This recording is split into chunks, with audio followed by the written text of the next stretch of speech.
Well, we had plenty of snow in those upper elevations. I'll show you the snow totals in just a second here, but it's mainly those roads that are the leftover concern today and the temperatures. Here's a look from Lookout Pass and Lolo Pass. These are the two passes as well as Marias that really got hit hard with some snow and some ice.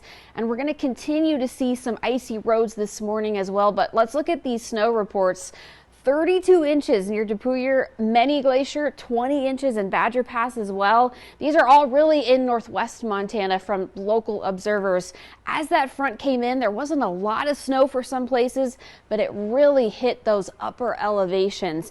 Got you some good snow up there. Here is what's next though for us in western Montana. What's left over from the Arctic front are those winds, the cold temperatures as well. And again, those snowy and icy roads. I know a lot of those roads will be treated throughout the morning for us today, but you've got to give yourself a couple extra minutes if you have to go out. If you can stay home today, I would recommend that because it will be so cold. Eventually, we'll get through sort of the ice and we'll see some clearing skies, some warming temperatures as we get closer to the weekend. But with the wind chill, you're going to hear this tossed around a lot in the next couple of days because the temperatures will be so cold.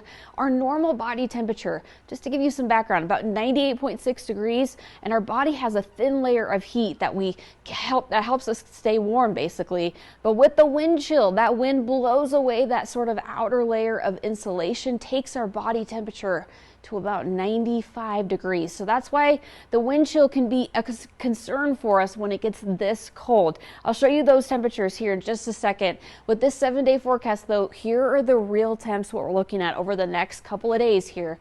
About 8 degrees today, 7 tomorrow, but we're not going to be feeling like that with the wind chill.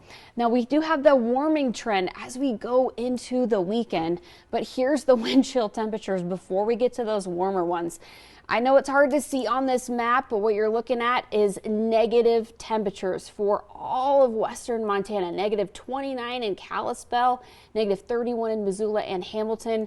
But those temperatures are all over western Montana. So it's really going to be just a cold couple of days for us before we start to feel those warming temperatures come back. It actually looks like tomorrow morning could be the coldest one for us, but then we start to get a little bit maybe of those clearing of the skies. The sun could come out a little bit and help us out. But for now, we've got some definite cloudiness out there. Kalispell, you're going to see that trend and maybe some wet weather coming next week. But look, once we get through these single digits, we go back to the teens potentially, and then we're in those upper 30s again with a little bit of wet weather on its way for the weekend.